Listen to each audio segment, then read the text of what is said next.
Hey, everyone. Welcome to the 5-day virtual summit. I am your host, Rosa Berrigan. I am super excited to be here today with you all.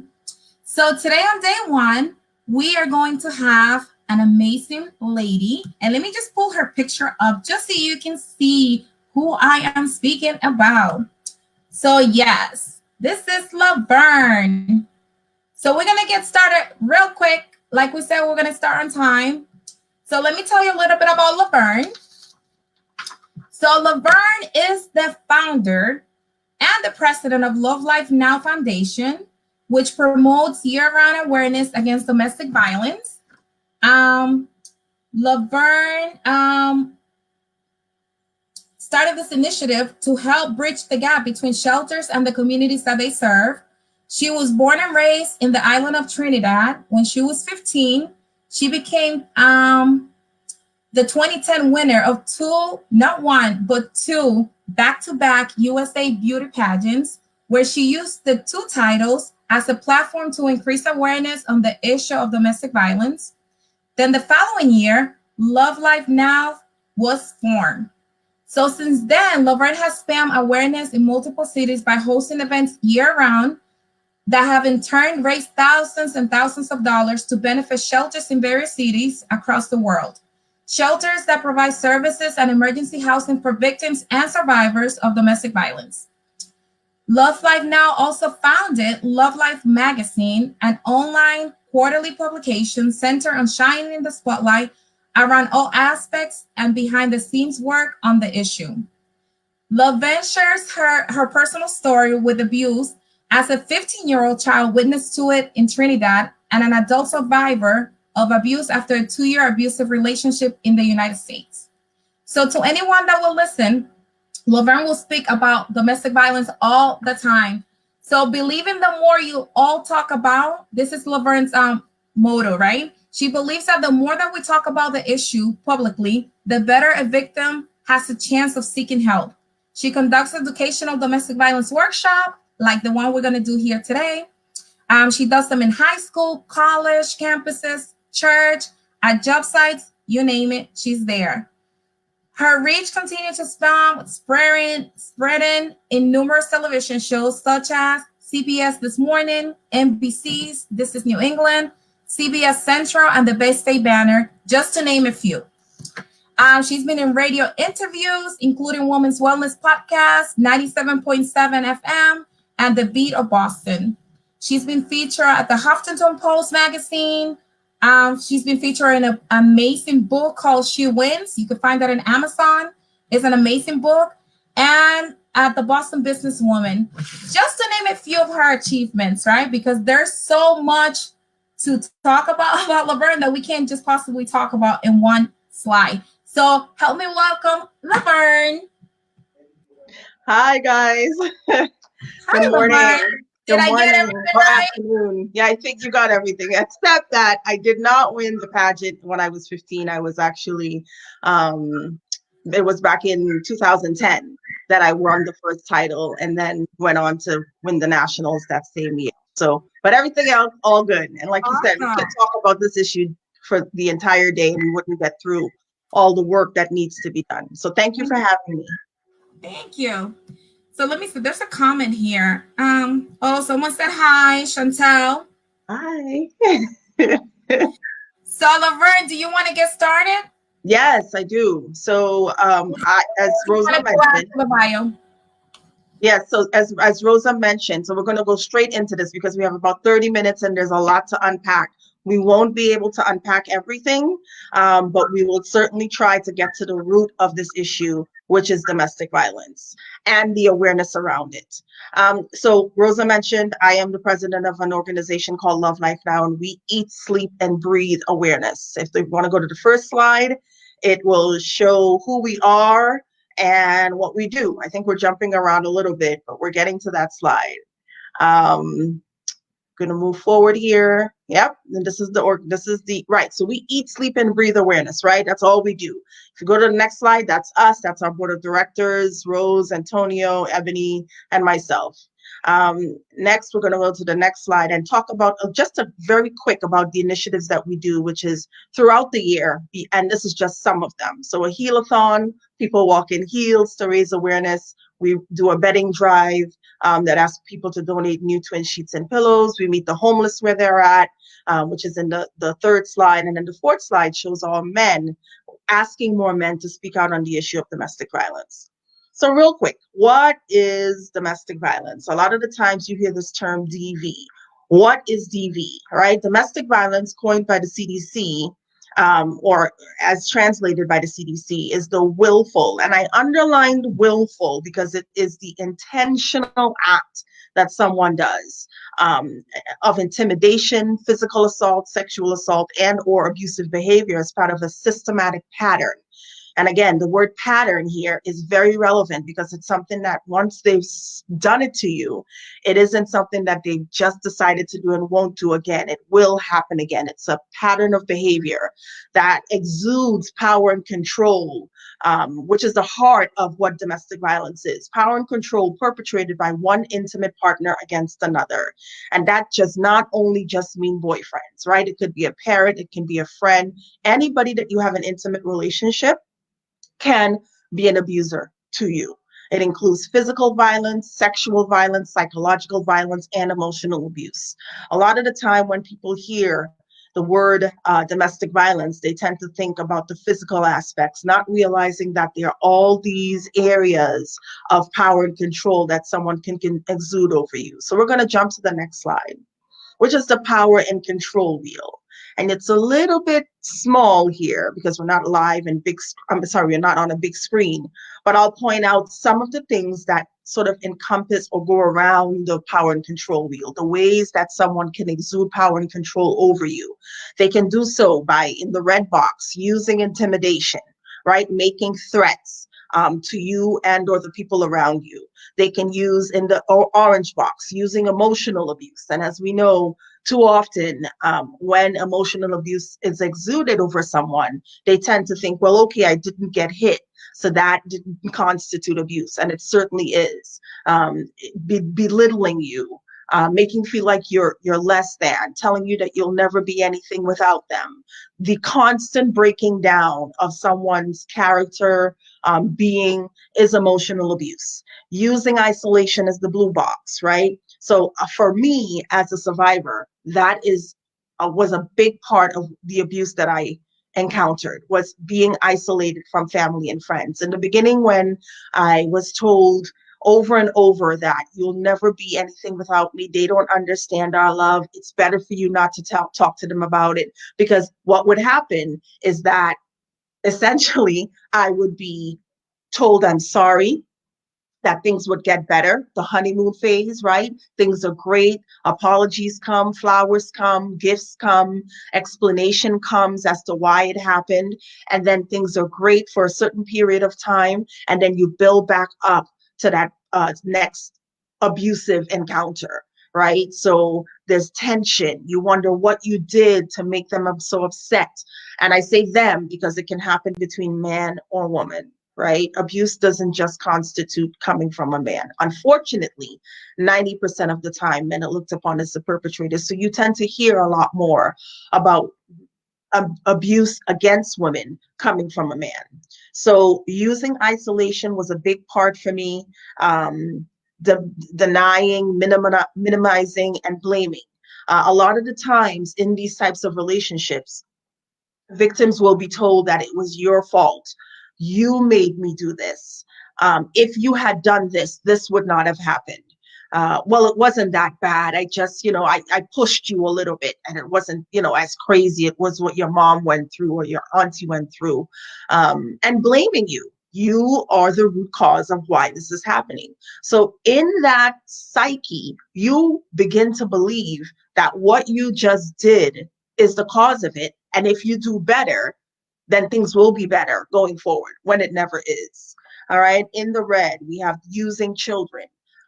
When there are children involved in these relationships, oftentimes the abuser will use them as a stronghold.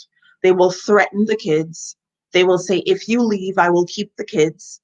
If you leave, you can't take care of the kids, so I will get custody of the kids. There's so many ways that abusers use kids as a stronghold, as a form of power and control over you. Using privilege. I am the breadwinner. You're barely educated. You're educated, but no one will believe you. All of these things that make someone feel that they have the right to do this to you is insane, right? And again, it goes back to the issue of power and control. Using economic abuse. Too often people find themselves in financially abusive relationships. And again, thinking that you have never been hit, you've never been pushed, it's okay. And it's not. Someone who has the upper hand financially will use that power and control to keep you in a relationship. And I'm telling you, if it's financially abusive, it is just as bad, right? Because your credit is affected, your financial well-being is affected, your ability to start over is affected, your ability to leave is affected. Okay. And we come back to using coercion and threats, right? I will kill you. I will kill your pet. I will kill the children. I will harm your mother. I will, and a lot of the times these are empty threats, right? But it scares the hell out of a victim to even want to make the move to escape. So if we want to go to the next slide, how to spot signs of abuse. This is a big one, okay? You're in a relationship. For me, I will go back and relate it to what I experienced during my relationship. And a lot of these things, if you put a checkpoint next to any one of these bullet points, you are in an abusive relationship. And it doesn't get better. It just regresses every day. All right. So the first time he slapped me, I immediately equated it to, I started minimizing what had happened. And I immediately equated it to what my mother had experienced. I was a 15-year witness to domestic violence at the hands of my father over my mother growing up in the islands, as many of you know. And by the time now I am 21, I'm thinking, okay, he slapped me, but it wasn't as bad as using a machete on me like my father did my mother, or using a beer bottle to stab me with. It was just a slap. And he came with this elaborate apology, even though I said I was not going to take him back because I was never going to be my mom. I did. And I minimized what had happened, which a lot of the times victims do. They tend to make excuses for their abusers because, again, they're apologizing to you. They want you to feel like, again, you're part of the problem, right? If I had just called him that morning to explain why I was staying home so that he wouldn't feel paranoid, right, that I was possibly home with another guy, then this would not have happened. And it was just a slap. And he apologized with purple roses, right? And, multiple messages on my cell phone. It's not that bad. And the first I'm sorry that I took, that spiraled into a 2-year abusive relationship. That's how easy it is to fall into these types of relationships. And throughout the relationship came the put downs. We're looking at the signs now. The first one, put down. And he belittled me very badly, right, when he wanted to, and uplifted me when he wanted to, right? They don't want family or friends to witness you as the victim. You don't want family or friends to witness the type of things that you're going through, so you'd rather stay away. Right? He had an unpredictable temper. I couldn't tell when the next argument was going to come up. But when it did, I knew the abuse was coming. He would threaten to commit suicide if I ever left him. A lot of the times he would call me when I felt like I was done and I'd had enough, saying that he was at the train station and he would rather just throw himself on the train tracks to kill himself rather than leave me or me leave him. Right? And a lot of the times I didn't want to have sexual encounters with him and he would force me against my will. He would act very jealous and possessive of me. I couldn't talk to friends on the phone. I couldn't talk to family members because he would suspect that I was talking about him. And he certainly did control my whereabouts. He would clock me at every location that I said I was going to be. And he would time how long I would be there. Okay. So these are the signs. And when you recognize them, you have to understand that it isn't something that it's a one-time thing and that it's going to be done once you're done. Once I was done with that relationship and I decided that I was at my breaking point, the last night he beat me, I ended up in the ER. And I'm sitting there and the doctor, I can get you help.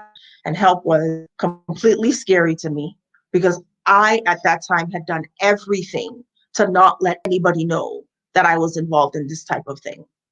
I did everything to keep it quiet. So help in my mind meant police. It meant me getting fired because he'd shown up at my job multiple times looking to start an argument. Okay. It meant my family finally knowing. It meant other people in my life knowing, and I didn't want any shame or blame associated with this issue. People tell us in society that the blame oftentimes falls on the victim, or why did she stay? Why didn't she leave? That would never be me. And that should never be the case. The narrative should always be against the abuser. If we're going to go to the next slide, we're talking about the cycle of violence. And we talked a little bit about that earlier, right? The honeymoon phase and what that looks like. So we'll start with the honeymoon phase, which, as I mentioned, comes with a lot of I'm sorries, a lot of, I didn't mean for this to happen. And if only you had just, listened or not worn that skirt. A lot of I'll never do it again. I promise I'll do better. I'll go to church with you. I don't want to lose you. I'll go to AA meetings. All of these things to quell you because he knows or she knows that you want to hear it. Right? And then everything is good for a week, a day, 3 days, a month. And you're like, this is great. I have my person back. But then the tension starts building and they work back up to the mood swings and the nitpicking and isolating you and withdrawing of their affection and the put downs and the yelling and the drinking or the drugs, which, by the way, none are causes of domestic violence. None of those factors are causes of domestic violence. They're factors, but they're not causes. At the heart of this, if you walk away with nothing else today, at the heart of this is a learned behavior a lot of the time. Do you understand? A learned behavior that didn't just pop up because I started drinking or pop up because I'm doing drugs. This is a learned behavior that over time has become innate to this person. And it does not matter how long you stay in the relationship, that you keep your baby centered in this relationship because you don't want them to not have a father or a mother. So you stay. It does not matter with any of that. They will continue this behavior until they decide that they want to change. You cannot help change them. No matter what you do, no matter how much you support them, it would always go back to then exploding into the next quarter here, acute explosion, right? It always ends back into them exerting power and control, battering, hitting, choking, humiliation, right? Using weapons against you, threatening to use weapons, anything that exerts power and control. And at the heart of this for the abuser is denial, never taking accountability for what they've done, never taking accountability for the damage that they've caused, because it's always someone else's fault. And a lot of the times, that's you. So I want you to understand that the cycle of violence continues to happen as long as you're in that relationship. Next slide. Again, we talked about why the question even has to be, why do victims end up staying in these relationships? For me, I did not have any children with this person. I didn't have a house with this person. We weren't super intertwined financially, but I stayed. Why? For a lot of people, there are a lot of different reasons. One, for some folks, they have nowhere else to go. Two, they don't want to break up their family. They've grown up with a mother and father in their home, and they want the same for their children, so they stay. Two, the belief that someone will change is a lot of the times a big part. And we just talked about what the cycle of abuse looks like, that belief that they're going to change because they've told you over and over again during the honeymoon phases, you believe that they'll change, and it doesn't. The support of family and friends. You've been told by outsiders that you should not be in this type of relationship to begin with. So people on the outside get frustrated. And I'm telling you, as bystanders, you have the ability to support victims day in and day out without judgment. They need you. You begin to believe that you're part of the problem and you caused it. Finances. The victim may not even realize that they're in an abusive relationship until you shed light as a bystander. So we're going to go to the next slide, and we'll talk about the ways that you can support survivors. How do you become an active bystander against abuse? Everybody, and I mean everybody, has the ability to support victims of domestic violence, survivors of domestic violence. Let's go to the next slide. This is how. Okay, this slide is called the bystander effect. What is it? It's that idea of this person that is lying on the floor in the red circle is yelling. You may see and walk by or hear something happening to someone, and you believe in your heart that something is wrong, but you're choosing to say things like, and these are what these pop-ups in the text boxes are saying. Okay, it's not my business, right? I don't want to get involved, right? Probably just drunk, the abuser. That you decide to do something, so you take out your phone and you film, but you never call for help, right? They like what they're going through. That's why they're there. That's what I've learned growing up, so they must like it. I'm too busy right now, so I'm not even going to bother. I don't have time for a policeman to show up or a policewoman to show up to be asked questions, so I'll just go on about my business. And that is the most absolute wrong thing that you can ever do. If you ever see something going down, hear something going down, it is your responsibility always to call 911. If it's something where you recognize signs from somebody at work or at church, and it's your responsibility to find help, find out what resources are in your area and give that person a number that they can call. There's so many ways that you can help outside of taking out your phone and filming. Maybe you can take out your phone and call, but after you've called for help. Next slide. We've talked a lot about what unhealthy relationships look like. But what do healthy relationships look like? What are some of the traits? Next slide. Well, they surround the equality wheel.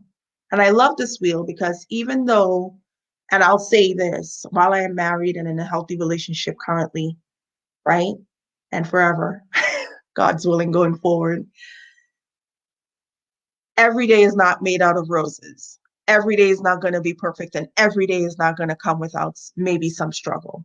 But at the heart of the equality wheel, at the base of healthy relationships, are honesty and responsibility, open communication. You should feel comfortable enough to want to come and tell your partner about what happened today at work with a male coworker or a female coworker, and them not get insanely jealous, possessive, crazy over you bringing up the opposite sex. Intimacy, reciprocal intimacy, physical affection, fairness and negotiation, shared responsibility, respect from every level. And I'm not just talking about because you're in a high-powered job, respect day in and day out about things that you do, where you want to go, who you want to see. Trust and support, which also encompasses going out, being able to say, I'm going out with 5 girlfriends tonight, I'll be back, okay? And knowing that you are doing what you said you're going to do because that person trusts and supports you. So ending off the slide and going also encompassing, not the slide, but the next slide, I'm sorry.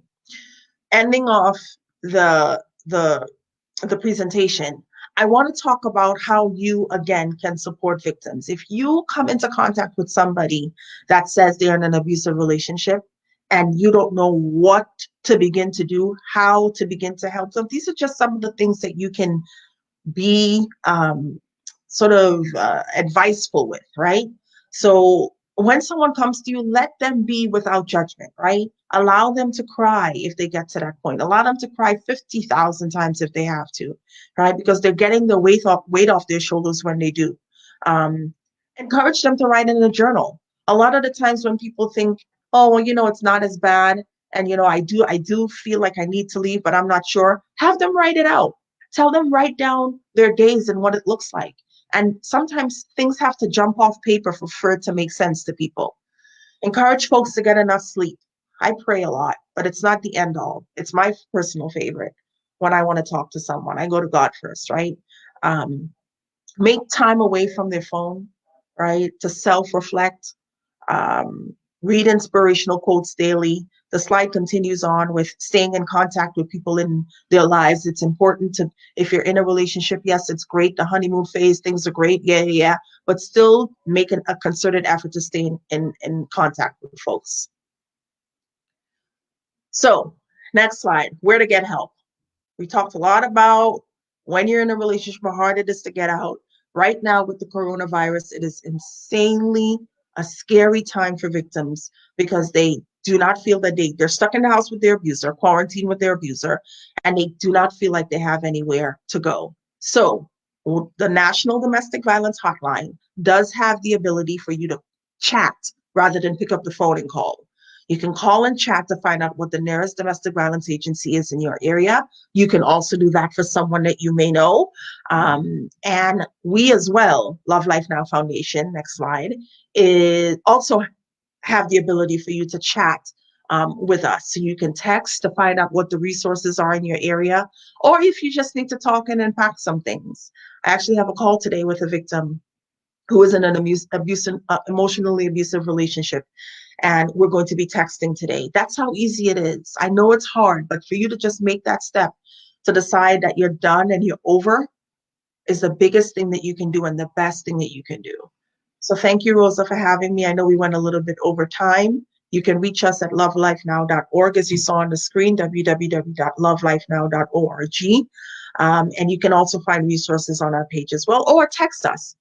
So I appreciate you, Rosa. Thank you. I know we kind of ran through a lot. Thank you, Lovern. This was so good. And you're going to be able to see the comments later. But now, guys, we'll be taking questions. If you have any questions for Lovern. In the meantime, Lovern, I'll show you the comments. Chantel said hi earlier. Sandra said hello. I see Sandra. I see Natasha. Brooke. Natasha said, I dealt with an overly jealous, abusive boyfriend in high school. I couldn't say hi to male friends, or it was an argument. Yes. One of the biggest signs I think we as victims tend to encounter and is listening to our gut and knowing very well that if you were able to speak to someone prior that is a platonic relationship and it has nothing sexual or loving per se about it, and this person that you're with that's supposed to love and support you is saying, no, you can't talk to that person, in your gut, you should know there's something wrong with that. So always listening to your gut. And I know for teens, a lot of the times, first of all, like I said earlier, domestic violence is a learned behavior. So that boyfriend that Natasha dealt with back in high school, this is something that he possibly knew. This is behavior that he ingrained in himself coming up, and thought this is the way that you're supposed to conduct a relationship, and it absolutely isn't. So I'm sorry that you had to go through that, Natasha. I think you and I have talked before about this briefly, but yeah, it's hard. It is very, very hard to not want to follow you. And Chantel says, I'm so sorry that this happened to you, but I'm glad you were able to get out and that you're using your trauma to help others. Yeah. This is definitely pain into purpose, Chantel. This is something that has plagued our family for years. There were five of us growing up in my household in Trinidad, and five of us were affected differently by the issue of domestic violence that we saw our father exert on our mother. And I became a victim. My sister, God bless her heart, she's never stood for any type of person coming sideways at her. And two of my brothers turned out to be abusive. Okay, and we all lived in the same house. So, but for me, like I said, once I got out of that relationship, it took me 10 years after to decide that I was going to say something after I won these pageants, right? And once the pageant was up, I knew I really wanted to continue to work. I know that it was my heartfelt purpose was to spread awareness on this issue. So yeah, so I tried to use my pain that I have experienced, and knowing that there's one in every. So first of all, one in every four women, one in every seven men, and one in every three teens will experience this issue. So it's a widespread issue. It could be the person next to you, it could be the person on the other side of you. And the problem with that is that none of them are talking to each other because they're so ashamed and they don't want to be blamed, right? So until you say something and give them permission to come together and realize that they're not the only ones, voila, right? Eureka. So yeah, we're going to continue to talk. So Alheri says that this is so informative. She has never experienced this, but this hearing you talk about domestic violence helps her understand. Yeah. Someone is going through that, not to be judgmental. Yes, it's so hard, and I appreciate that. I big time appreciate that comment because folks on the outside who may have never experienced this, I appreciate you, Algiers. Folks that have never experienced this, they think, well, and that question, right? Why did she stay? That would never be me. I could never let myself see myself going through that. Why would she let herself go through that? At the time that I experienced abuse, Algiers, and am I saying it right? Algeris? Alheris. Alheris. At the time that I experienced domestic violence as an adult, I was working an entry level job in corporate America. I was going to school at nights at Suffolk University, and I was on my way to having my own apartment, which I subsequently did, and that's where the domestic violence relationship ended. You would look at me at that time, 21, bushy-eyed and ready to experience the world, and think, there's no way she's going through that. There's no way when she closes her door that she's getting beat up. There's no way that when she's in a car with her boyfriend that he's pulling and pushing and tugging at her. But I was. And so it just goes back to the point of you never know what someone is going through. So if you as someone who has never experienced this notices somebody in that type of relationship, I urge you to just pull them square and say, listen, if you ever need me, I am here. Do the research yourself because they probably won't do it. They're thinking, this is it. This is what relationships are supposed to look like. And I'm done. I'm never going to go anywhere. I'm never going to meet anybody that's going to treat me better. Right. So you have the ability to give that person the information for a domestic violence agency in your area. It is so easy to look up. You can get the information from the National Domestic Violence Hotline. Easy as typing in your zip code and seeing what agencies are around you. So yeah, thank you. I really appreciate that. And another thing that Alheri said, she's a massage therapist. So she said one time that she had a client who had a neighbor who was in an abusive relationship, and she will always try to help her, but the person will never do anything about it, supposedly.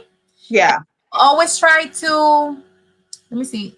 So my client started feeling resentment for the abuser, but had to stop the friendship because he was getting too emotional for her. And she was feeling the victim was not doing anything to help herself.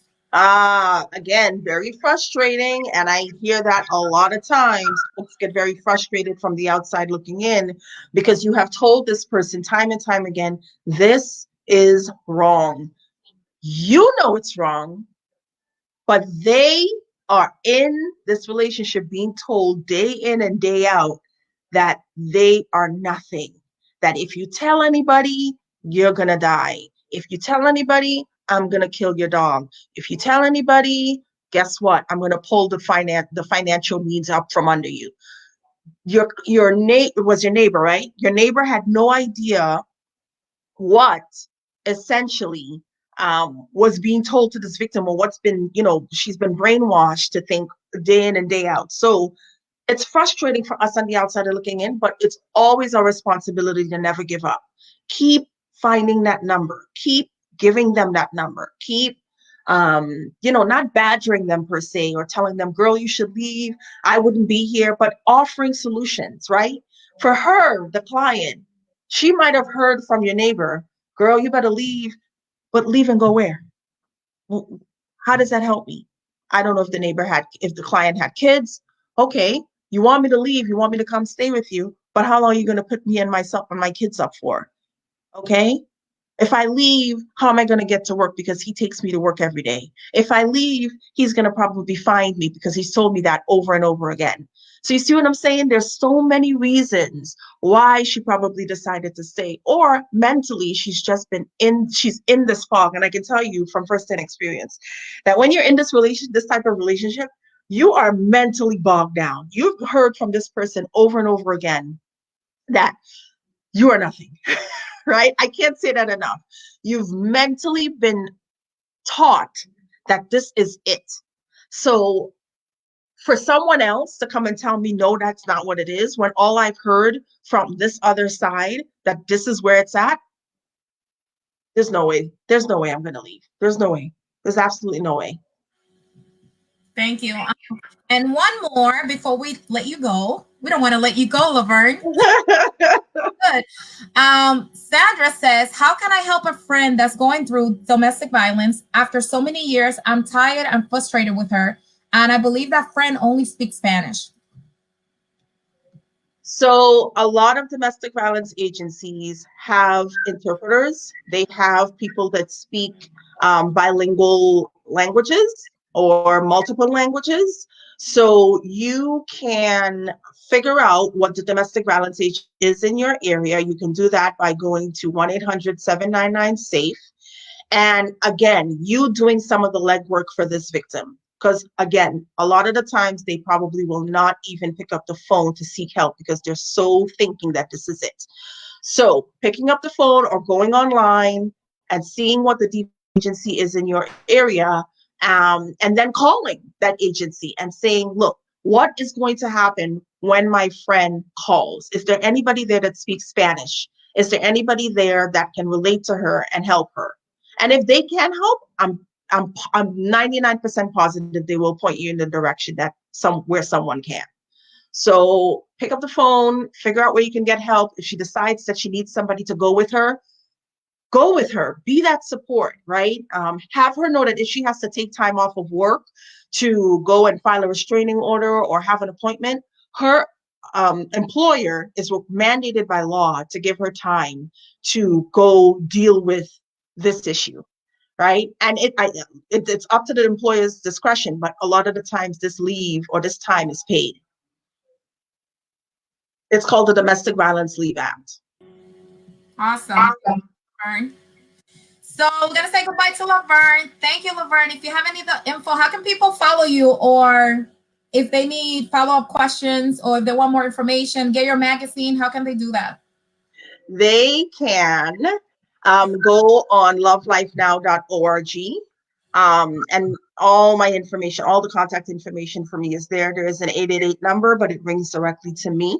And email is there. Resources, there's a resources tab on there. It's not as extensive as the National Domestic Violence Hotline. If you are local to the Massachusetts area and you want to find help locally, 123, you can go on to SafeLink. Headed by Tessa Myrna, and that is the statewide domestic violence hotline and website.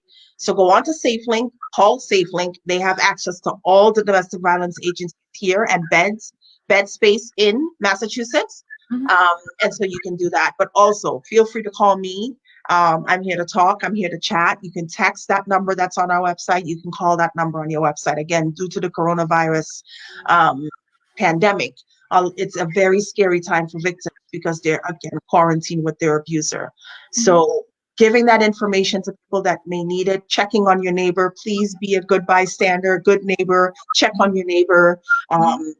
Drop a note saying that you're there to help, whatever you think is that you see them walking around the block, you know, saying hi, right? Saying hi and say, if you need anything, please reach out to me if you notice a change in them. And you will notice the change in victims. So again, find us on the website, Facebook.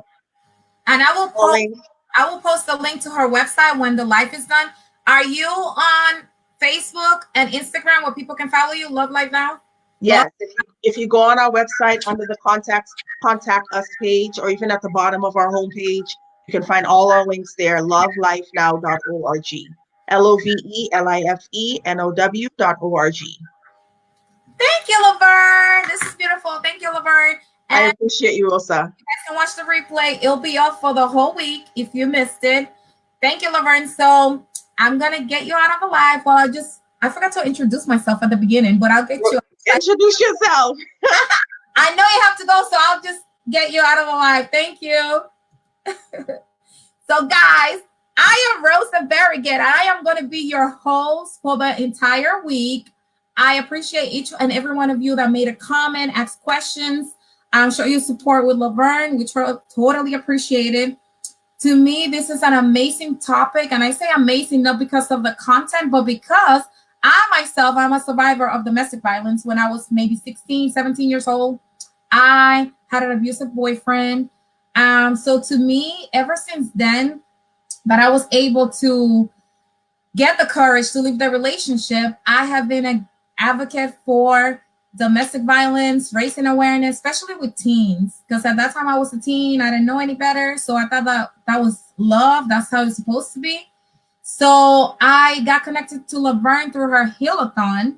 And ever since then, anywhere that I can chip in with her, during her homeless bags, quarterly things that she does, I'm able to volunteer and that sort of things. Hi, I'm Hetty.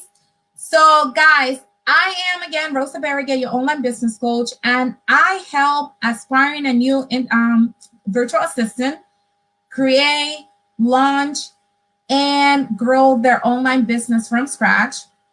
I'm going to be your host for this week. So the way that this is going to work, we're going to have 2 guest speakers every single day. Yes, we're going to have 2 guest speakers every single day at 12 p.m. Today was Lovern, and then we're going to have another guest speaker today at 6 p.m. The only day that we're only going to have 1 speaker is tomorrow, Tuesday at 6 p.m. So we won't have a 12 p.m. for tomorrow, but then every single day this week, you're going to have 2 speakers, 2 different topics that you can pick from, okay? So I will see you here again at 6.